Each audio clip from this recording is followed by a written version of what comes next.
Okay, let's get on. Jim Clifford comes from Bates, Wells and Braithwaite, which, if you know your Dickens, is one of those almost alliterative Dickensian law companies. Lots of companies say they are the leader, but they really are the leading social enterprise advisory firm in the UK. Jim is the author of over 60 social impact studies. He's developed and managed corporate transactions in the UK and internationally.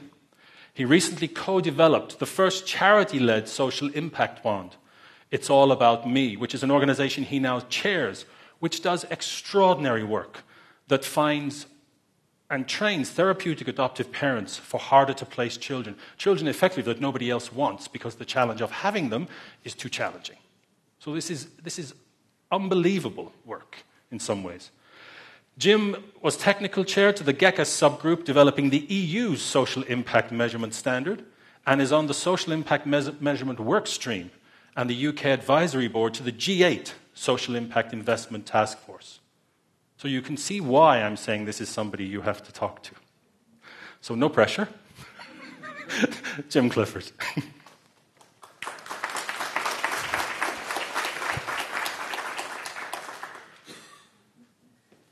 Thank you very much. There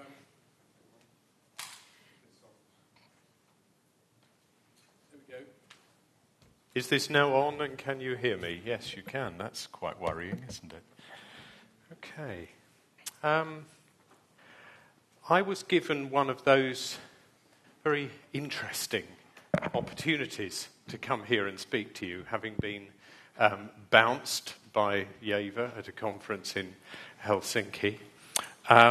Would you come and start off this really important conference for us? And it is important what you're going to discuss here.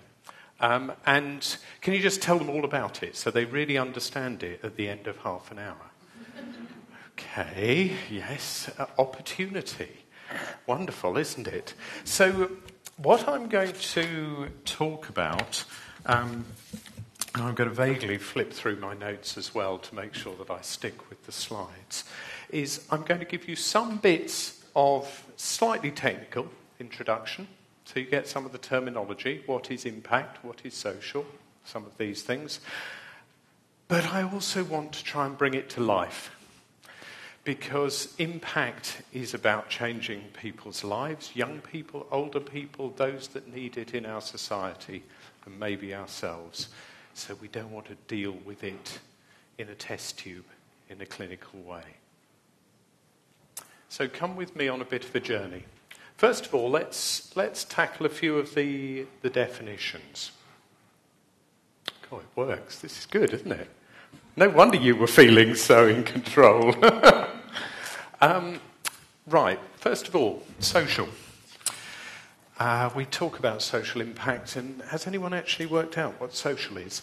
Social, the word comes from the Latin, which seems to underpin so many European languages. Socius, a friend. It's about the relationships between us and about our relationship with ourselves. So it's how I feel inside, my well-being, how happy I am, how positive I am, how social entrepreneurial I am. And it's how we mix together in communities and support each other. Outcome. God, that's a technical one, isn't it? Change. We talk, and I think we have the same phrase in all languages, about changing lives. What did you do in your social enterprise? I changed the lives of the people I'm working with. That change is the outcome. It's taking someone from this track and moving them to here. It's taking how they feel inside and changing it. Outcome is change. And impact is the extent to which it's down to you. The extent to which you brought value to that process. And I've put up there the definitions from the European Commission. Right. A few factors within that social impact. First of all, it's deliberate. We're deliberately going out there to make these changes happen. Secondly, We need to look at the whole effect. It's not just enough to look at the effect on a child of support in school, but what happens to their family, to their brothers and sisters, their communities.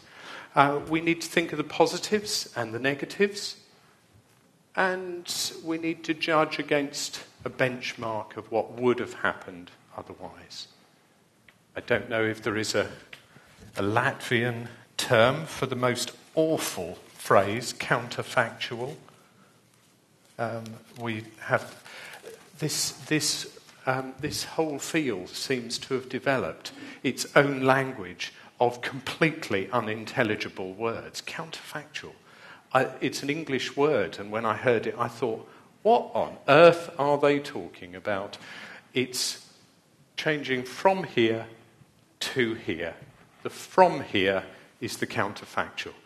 Why didn't you tell me? So, measuring it. Oh, that was good. There we go. It's good when you've got someone at the back really in charge. Measuring. What do? We need to tell the story. We need to tell the story of what someone's life was like before and what it's like next. Those of you who work in social enterprises, are you familiar with the stories of the people you work with? That's what we need to do to measure. And we can then look in at that story from different viewpoints.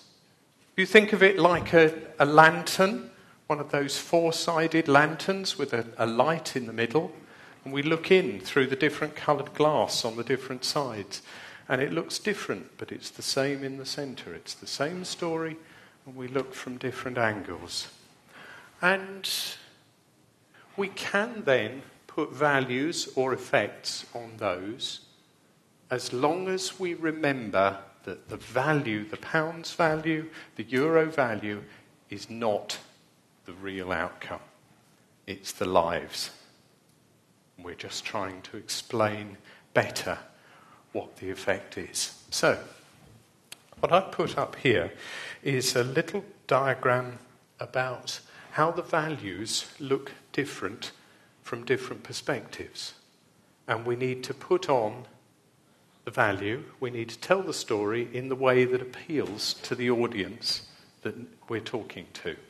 So, I've been looking at a project in the UK where a group of housing associations are getting together and they are running courses to help older people, normally over 85 years old, not to fall over. For us, we fall over in the street and it hurts. And we get up and dust down and it's okay. If you're 85 and you fall over, you will probably go into hospital for quite a long time. You may break your hip, you may be very ill, and you may end up going into care and not back to your own home. It's a big life-changing event. So if we can stop people falling over, this is empowering. So, we're valuing it through all this lot.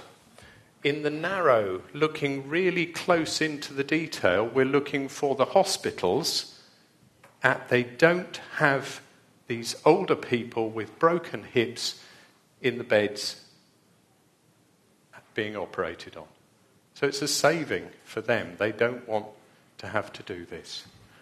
We then go a little bit wider. We're looking at support from care homes and within the community medical care.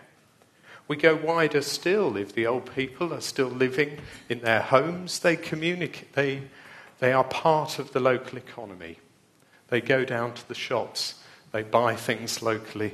They work within their communities. And then we look more widely. How do they feel? The limited view. Does this make a... Does this do a dot? No, maybe not. Limited view social impact. How do they feel themselves? All right, for the hospital, worried about blocking up beds, how do the old people feel? And then we can look, these elderly do not live in isolation. They've got grandchildren. Don't the grandchildren want their grandparents around? We can look at the impact on their lives. A few more of these terms. Now, this is really stretching our poor translators. Inputs. That's the resources that we bring to our work. Money, your knowledge, your contacts, your organisation. Activities. We do things for people. Outputs. Those activities relate to the people we're trying to help. We meet them. And it creates outcomes, change. And we've contributed to that, our impact. Can I turn over? There we go. Why do we want to know? Is there anyone here other than me who will admit to coming from the finance world originally? Yes, a few brave people. We don't often admit it in these fora, do we? So we're familiar with financial accounting, where we know that we're meant to keep an account of where the money has gone. Social impact measurement is about keeping account of where the social side has gone. It enables us to manage the effectiveness of our work. If we know what achieves that outcome, exactly what we've done to achieve it, we can choose which outcome for which people, and we can do it more effectively by using resources more carefully. So it's tremendously powerful.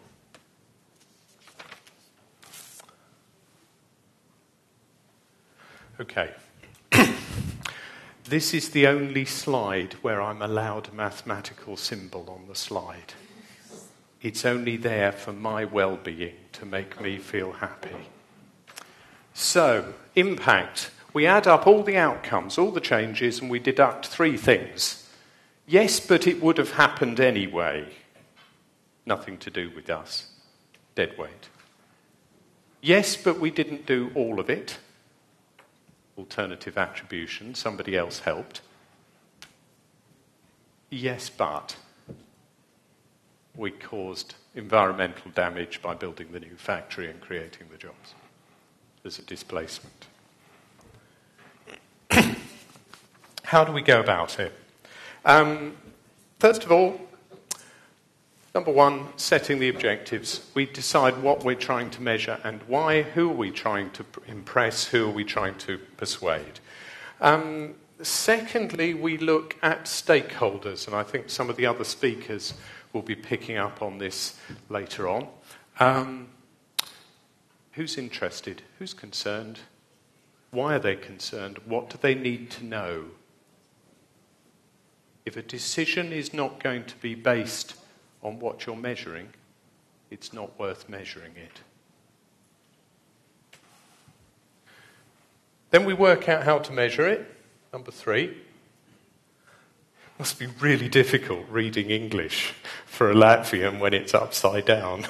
It's worse than me trying to read the Irish earlier on. Fourthly, we verify and value the impact we've received, which is a research function, but it's something you can do. And finally, we monitor and report. And we bear in mind that as soon as you report information, you influence the reader. This is an opportunity to engage with people, to persuade, to get their support. Standardisation. Great idea. It helps us communicate consistently, to tell our stories in a way that engages better.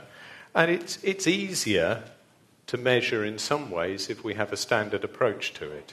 However, it can also end up with the process becoming everything and the understanding becoming nothing.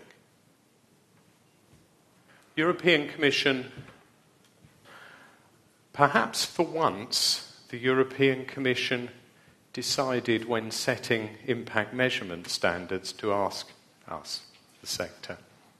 So the experts group was actually a group from our social sector, from academia and other supporters. So I would like to think they've come up with something that is very supportive of social enterprise. It says we'll have a standard process for measuring. It's actually those 5 steps in the circle earlier on. And we will have a standard approach to reporting, to presenting the information, which is actually good research standard reporting. Explain what you've done, explain how you measured it. I think we can live with that. Frameworks and indicators. Wouldn't it be helpful in children's work or in the work for the elderly if we knew that across Europe most people were tending to focus on 5 or 6 key things that they were trying to measure? That would enable us to communicate. Now, if we were allowed to go with those, unless we could see a good reason why we shouldn't, that would be helpful, wouldn't it? And if we didn't go with those because of a good reason, all we have to do is explain why. That's what the standard says. I think it's helpful. I'm going to skip over this a little bit, and you can come and bounce me at lunchtime. The G7 group, thankfully, that was a really fun debate. Europe versus the US, did I say that? They agreed, so that's good. Right. How are we doing for time, ladies and gents? We're okay?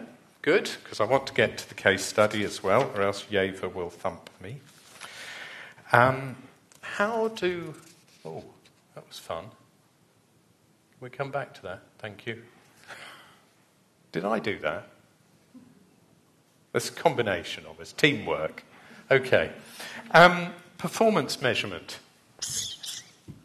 Performance measurement. Oh, it sounds so businessy, doesn't it? But actually, if we're going to deliver the massive changes that we all achieve with such short resources, we need to be quite efficient and quite focused. So, how do we use impact for performance measurement? First of all, can you see the red line up there? Where we're measuring outcomes, these may happen way in the future. Children that I work with at home and in It's All About Me, we're looking at outcomes running through into their adults' lives and into the lives of their children. So we're looking 40-year measurement terms. I cannot manage a service now based on what will happen in 40 years' time. So I need a milestone between now and then so that I know I'm on the right track. In the adoption bond service, we recognise that if we get a child into a therapeutic home where every minute of parenting delivers therapy through the parenting, I think when you go back home and talk to your children how that may be, and the child stays there for at least 2 years, we know we're on the right track. Within 2 years, these homes explode in a shower of sparks and the child goes back into care or it starts to work. So at 2 years, this is the only reason they have a tall person doing this, so I can do that. At 2 years, we know we're on the right track. And so I can measure whether the child is still there at 2 years and know that the outcome is likely to be achieved. So, what are we doing? In this big circle down here, we're deciding what is the outcome we wish to achieve. We're understanding how it's caused. We're assessing over what timescales are we going to see that starting to happen. And we can then develop those milestones on the way along, which then give us a chance of measurement. Have you noticed I haven't given you a single number with a euro sign in front of it yet? Does this tell you about what's important, telling the story and understanding how it happens, or placing a value on it? The value is very, very important in being able to engage with financial markets, with public authorities as to how they're spending their money, but it's not the heart of impact measurement. The other one I just wanted, or two I'll just flag here. If you're setting these milestones, they're good ones, good performance indicators, if they appear naturally in the flow of activity. All the ones we've used in the adoption bond are normal statutory documents that are produced as part of the childcare system. The other thing is, everything we're doing here affects behaviours, and not just in the people that we work with in the social enterprise. This affects government. This affects funders. This affects the general public and how they behave towards us. So your reporting is very powerful, very sensitive. Fantastic tool. Okay, impact measurement in action. Now, I wanted to give you a sense of what can come out of an impact measurement study. In 2009, 2010, one of those 60, that's aging me fast, studies that Michael mentioned was looking at what is the impact of therapeutic permanence in adoption and fostering. Now, that's really cruel to give to the translators. What effect does it have if you put a child into a permanent home they can call their own with therapy embedded?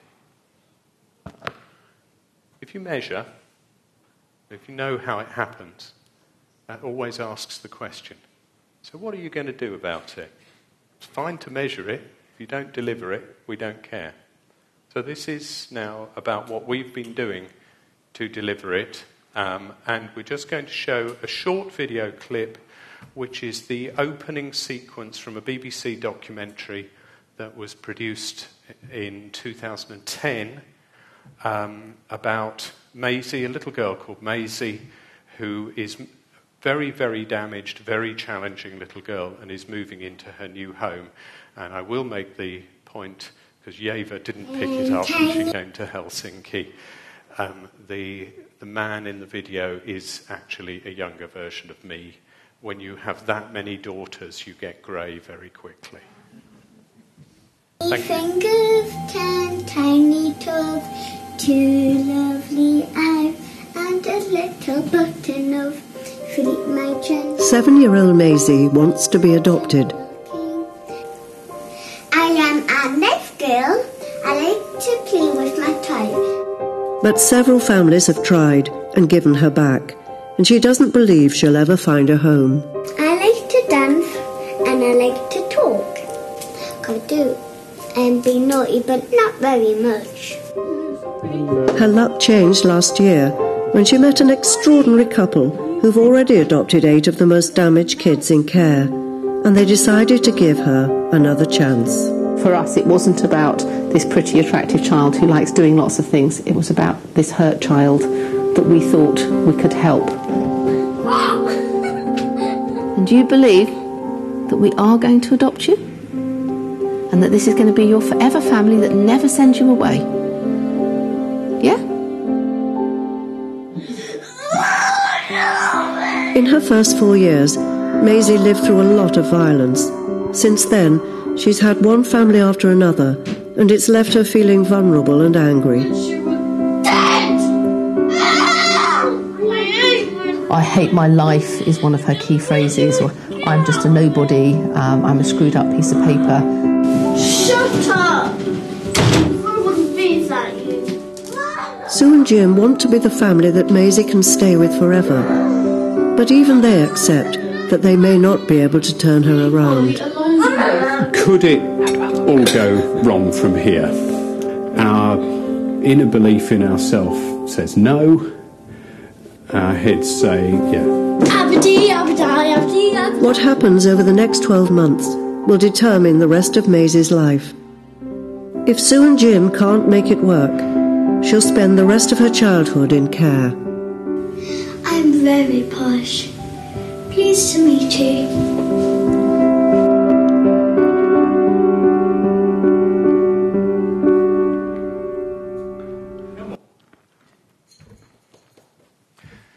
Now, Maisie, or her real name Tiny is fingers, Maisie is a nickname. tiny toes, She is and up the extreme end of the sort of challenging children that are caught in the care system. Part of her history is that this adoption, and it's a very, very good, very powerful documentary that the BBC produced.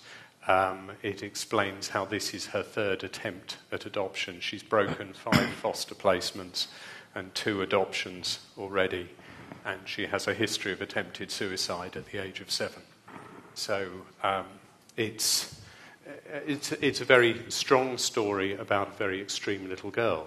However, we have... Sorry, I'll go back on that one.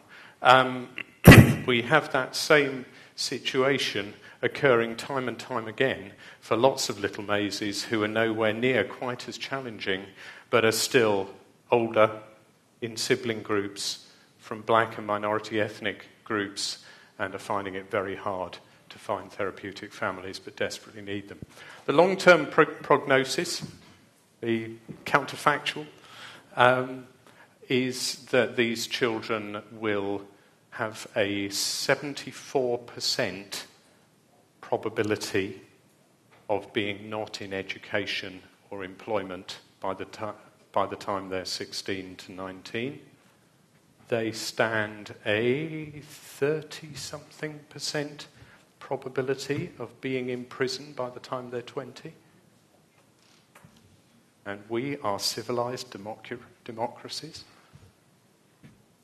So, very sadly, my wife and I can't adopt all the children in the UK, much as I'm sure we would love to. So one of the things, together with the voluntary sector in the UK, we've done is to develop a social impact bond that will tackle this for the thousands of Maisies that we have in the UK.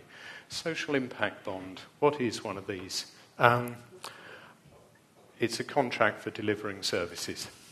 It's not a financial instrument. It's a contract for services.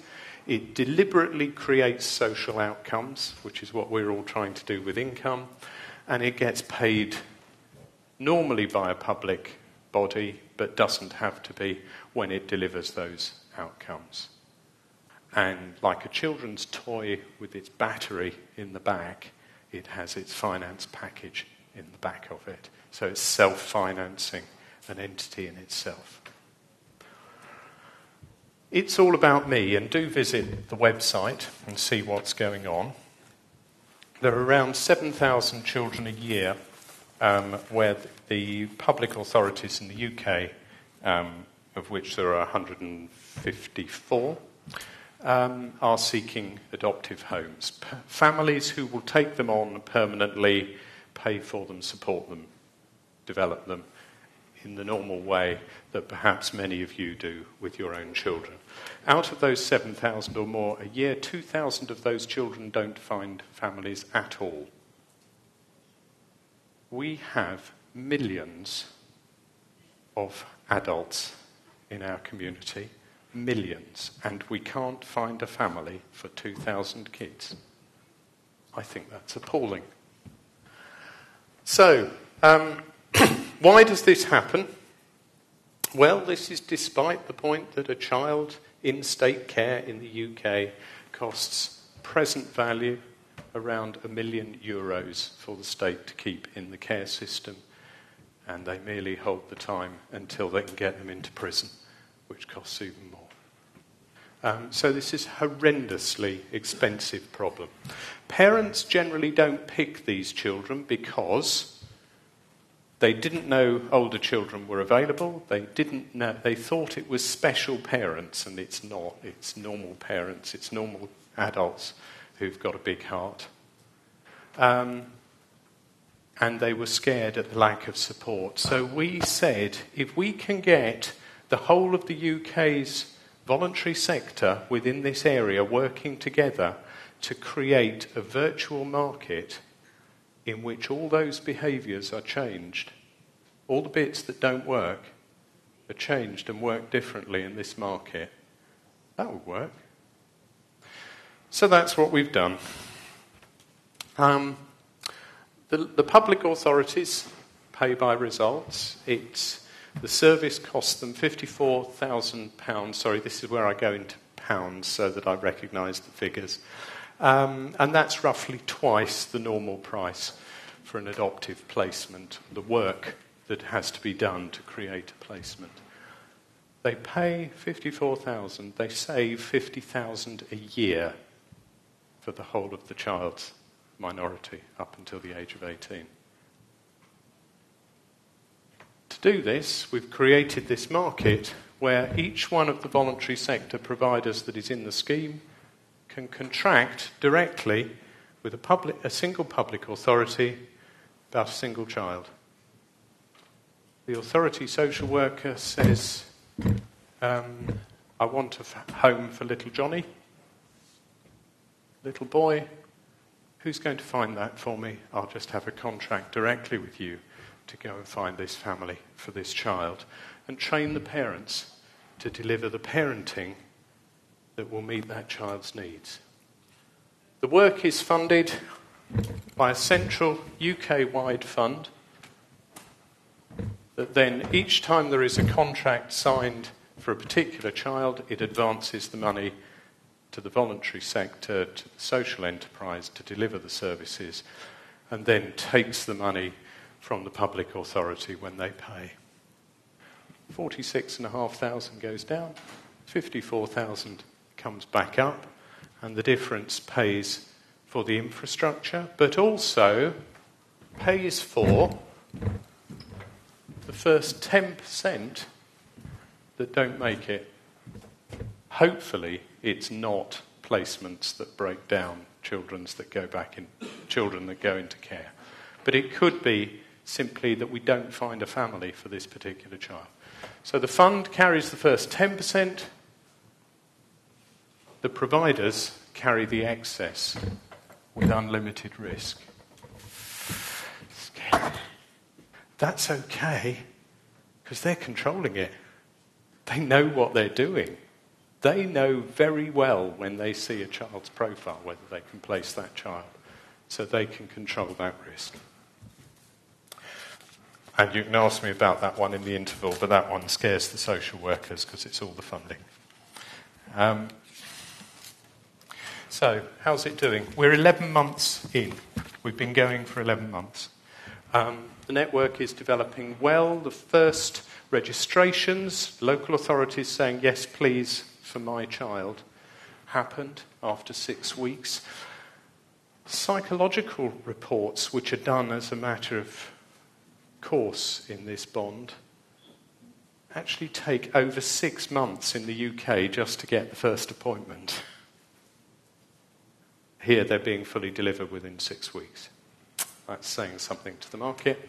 It's now 66 children have been referred to it, 22 are already on our books and registered. First child has moved into their new home already, and there's more coming through in the pipeline. It's growing, it's developing, and people are changing their minds because of it.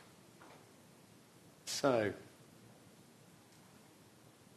can you see the lives we're changing for the children and the families?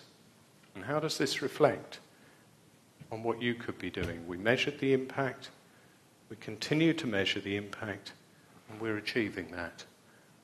So it's lives changed. Children go into new homes, behaviours are changed in the marketplaces. The adoptive homes survive, even with Maisie, costs are saved from the state and the whole of the infrastructure starts to learn about what's possible. So, impact. Understand it, deliver it, measure it if it's helpful, but above all, value and treasure it as it matters.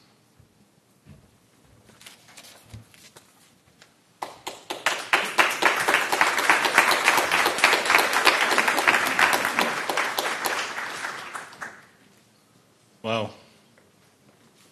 When you see those, I don't know if lawyers have the same reputation in Latvia, but in the UK and in Ireland probably they have a reputation of having no heart.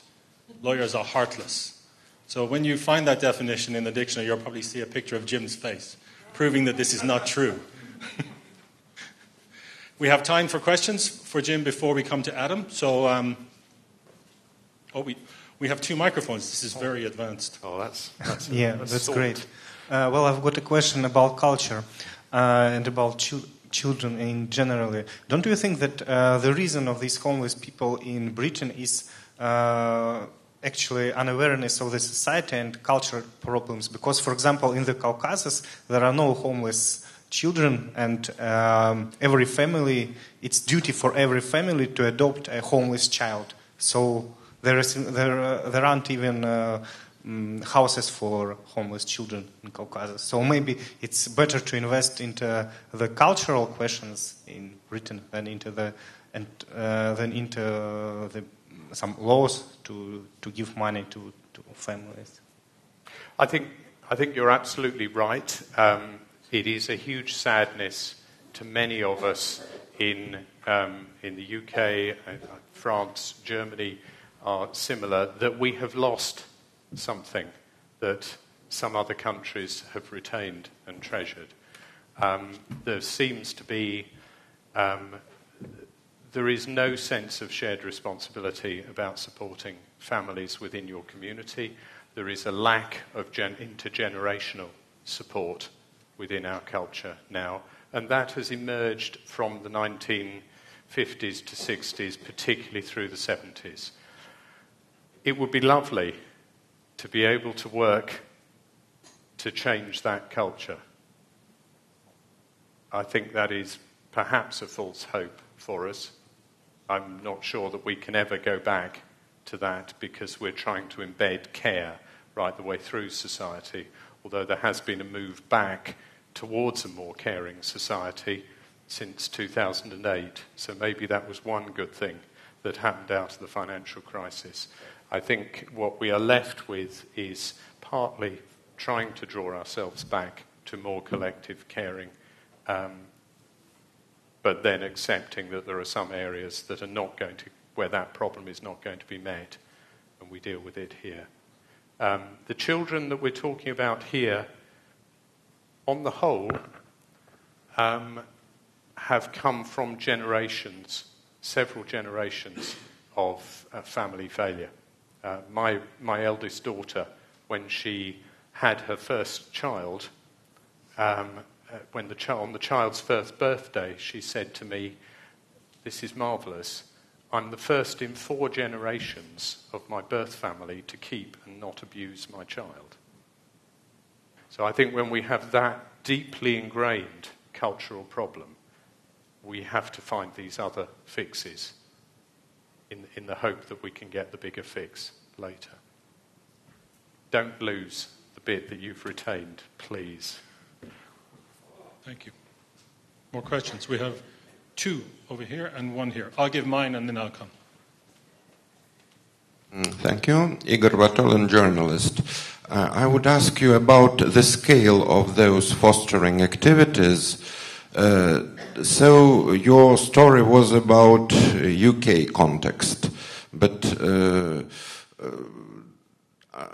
do we in European Union look forward to make possible such fostering activities in the scale of EU, or further on, perhaps there are very many parentless children in Africa, for example, quite healthy, but they don't have enough resource just to to become to become healthy grown-ups. So, about the scale. Okay, the scale in terms of global responsibility is that there should never be a child anywhere in the world for whom this is the story. However, as the gentleman over here said, the adoption fostering question is a lesser issue here because of the strength of family support. But maybe, I'm sure, there are other issues, maybe alcoholism, maybe homelessness, maybe people out of the prison system, for which similar sorts of stories, similar interventions, similar support, and similar impact focus are relevant. We've got to take these interventions and make them relevant to the society in which they're operating and to meet the problems of that society. So to come to your point about Africa, I would certainly not advocate for removing children from Africa and adopting them in the UK, in Latvia, or in any other country. I would certainly advocate for supporting cultural change if we can, if not direct intervention that supports those children in their own families and in their own communities. If we can meet the needs of these younger children, they have survived so much, they grow up positive to become very powerful. They will be the next generation of social entrepreneurs if we get to them. There was another question behind you. Thank you. Hello, Inga. I'm here. Hello, I'm Inga from Goodwill Projects, Lithuania. Very good scheme you made with this program. My question is, how did react all the unions or employees from the orphan children houses? I mean, with this scheme, you take their job from them. Did you have any, protests? Okay. Another cultural backdrop. For the most part, in the UK, the children who are awaiting adoption are not in orphanages. Most of them we have fostering, which is where the government pays parents in their own homes to have the child living with them. And then adoption, which is where you take the child and you pay for them yourself and they become legally your own as if they were born to you. So most of these children are being paid, the people are being paid to care for them in their own home. Then you get the worry of, but are they going to lose their income? No, because we also have a problem that we have not enough places in people's own home for all the children that are being neglected or abused in their current situation. So we are leaving children too long in a difficult situation and not taking them out and supporting them. But that's a very good example of the displacement point, the plus and minus that I was talking about earlier on, that we do need to think about before you put in place an intervention. Thank you. There was one. And Yeva has reminded me that sometimes Latvians are shy. So if you want to, thank you. If you want to ask your question in Latvian, then we can. We won't translate, but she will translate.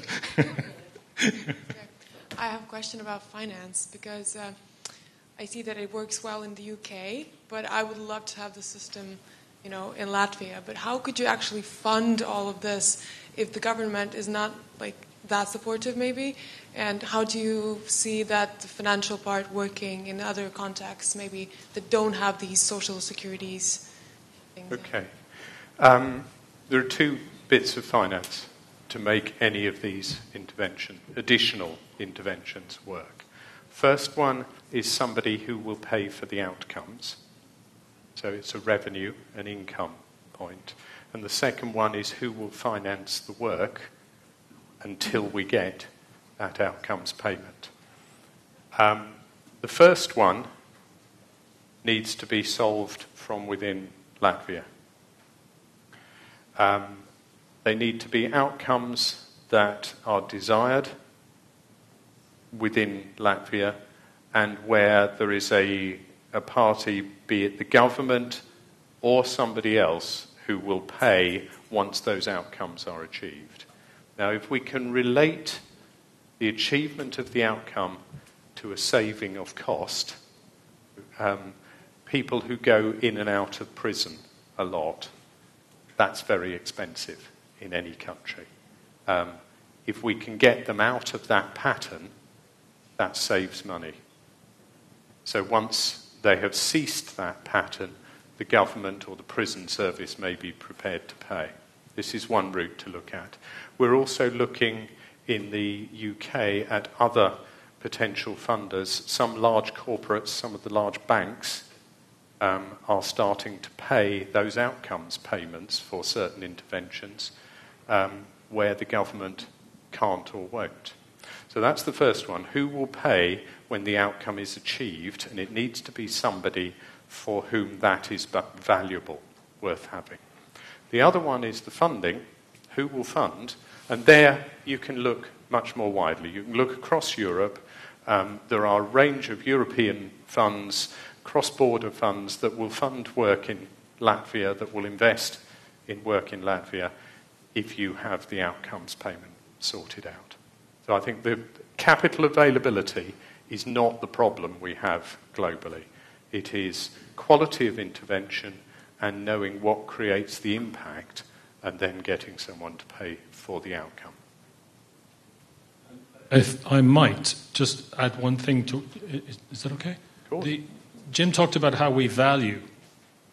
And unfortunately, to some degree, governments, for those of us that have been social entrepreneurs, that have sat in front of governments and said, this is a fantastic thing to do, isn't it?